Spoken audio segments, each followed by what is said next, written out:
वो कुछ नहीं, साइंस का प्रोजेक्ट बना। चोर चोर चोर।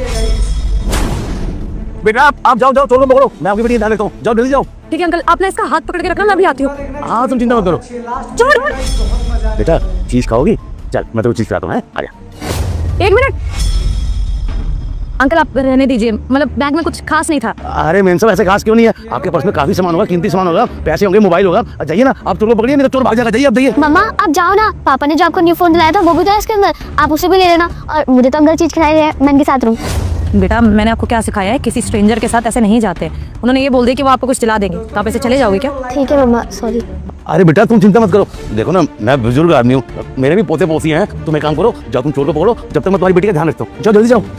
अंकल आप रहने दीजिए, अब तो वो बहुत दूर भाग गया होगा, पता नहीं कहाँ गया होगा, और सामान इतना जरूरी नहीं है। अरे नहीं नहीं बेटा, ये मोबाइल अभी ज्यादा दूर नहीं गया होगा। जाओ जाके तुम पकड़ लो, जब तक मैं तुम्हारी बेटी का ध्यान रखता हूँ। मैं बोल रहा हूँ ना, जाओ बेटा जाओ। अंकल आप इतना क्यों चाहते हो कि अपनी बच्ची को यहाँ छोड़ के चोर के पीछे भाग जाओ? क्या इरादे हैं आपके? कमाल होगी, एक तो तुम्हारी मदद करूँ, दूसरा तुम मेरे पे इल्जाम लगा रही हो। बेटा मैं कह रहा हूँ मैं तुम्हारी बच्ची का ध्यान रखता हूँ, तुम जाके चोर को पकड़ो, तुम्हारे बैग में कीमती सामान होगा। तो मैं बोल रही हूँ ना कि मुझे जरूरत नहीं है, वो सामान इतना कीमती नहीं है, ये कीमती है। अपनी बच्ची को छोड़ के मैं कहीं नहीं जा रही हूँ, आप जाइए। एक तो मैं आपकी मदद कर रहा हूँ और उल्टा आप मुझे चोर समझ रही हो। अरे मैं कह रहा हूँ मैं बुजुर्ग आदमी हूँ, मैं यहाँ खड़ा हूँ, आपकी बच्ची का ध्यान रखता हूँ। आप जाओ अपना सामान ले लो चोर से जाके। अंकल आखिरी बार बोल रही हूँ मैं, चले जाइए यहाँ से। मुझे बहुत अच्छे से समझ आ रहा है कि यहाँ पर हो क्या रहा है। आपके साथ ही मिला हुआ था ना वो, मेरा पर्स लेके भागा है ताकि उसके पीछे मैं भागूं। अपनी बच्ची को यहाँ छोड़ दो और मेरी बच्ची को आप किडनैप करके लेके चले जाओ। मम्मा आप अंकल पे इतना चिल्ला क्यों रहे हो? आप ही तो बोलते हो कि बड़ों की रिस्पेक्ट करनी चाहिए।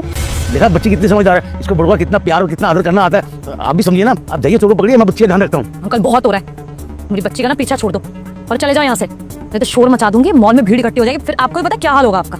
ठीक है, नुकसान तुम्हारा हो रहा है, मेरे को क्या, जाओ बाहर में जाओ। नहीं कहाँ से आया फिर? मम्मी आपने उन अंकल को ऐसे डांट के भेज दिया? बेटा वो अंकल अच्छे नहीं थे, आप अभी बच्चे हो ना, आपको समझ नहीं आ रही, लेकिन आपके टीचर्स ने भी आपको सिखाया है ना, कोई अनजान आदमी ऐसे ऑफर करे कि ये खिला देंगे वो खिला देंगे तो नहीं जाना। मम्मा को समझ आ गया, नहीं तो ये ले जाते आपको। आप ठीक तो ना? हाँ मम्मा ठीक हूँ, और आगे से मैं किसी के साथ भी ऐसा नहीं रहूंगी, आपके साथ ही रहूंगी। गुड कर, चलो घर चलते। सनी पापा आ गए आप? बच्ची कहाँ है? अरे यार बच्ची मेरे हाथ ही लगी है। क्या यार पापा, आपसे एक छोटा सा काम नहीं होता है? छोटी सी बच्ची को किडनैप करना था, वो भी नहीं कर पाए आप। अरे क्या करूं, उसकी माँ बहुत सियानी थी, उसने बच्ची को मेरे हाथ लगने नहीं दिया। मैंने बहुत कोशिश की कि मैं किसी तरह को अपने जांच में ले लूं, लेकिन उसने मेरी एक नहीं सुनी। अब आपने सोचा हमारा क्या होगा? अरे 2 लाख रुपए एडवांस ले चुके हैं हम, उस बच्ची को अगर नहीं देंगे ना तो जिससे हमने एडवांस लिया ना, जान ले लेगा हमारी। यार तो चिंता मत कर। अरे ये हिंदुस्तान है, समझे ना, यहाँ अगर 1-2 माँ बाप सियाने हैं ना तो 10 माँ बाप बेवकूफ मिलेंगे हमारे को। कोई ना कोई तो मिल जाएगा, किसी की बच्ची किडनैप करके दे देंगे उसको। बात तो आप सही कह रहे हैं पापा, अब 2 लाख रुपए एडवांस लिया है तो काम तो करके देना ही होगा ना। अब ऐसे किसी बच्चे को देखना होगा जिसके माँ बाप ना सीधे हों, भोले वाले हों। तो दोस्तों ये वीडियो सिर्फ इंटरटेनमेंट और एजुकेशनल पर्पस के लिए बनाया गया है, तो प्लीज वीडियो अगर अच्छी लगे तो वीडियो को लाइक कर देना। बाकी आप लोगों का इस वीडियो के बारे में क्या कहना है कमेंट करके जरूर बताइएगा।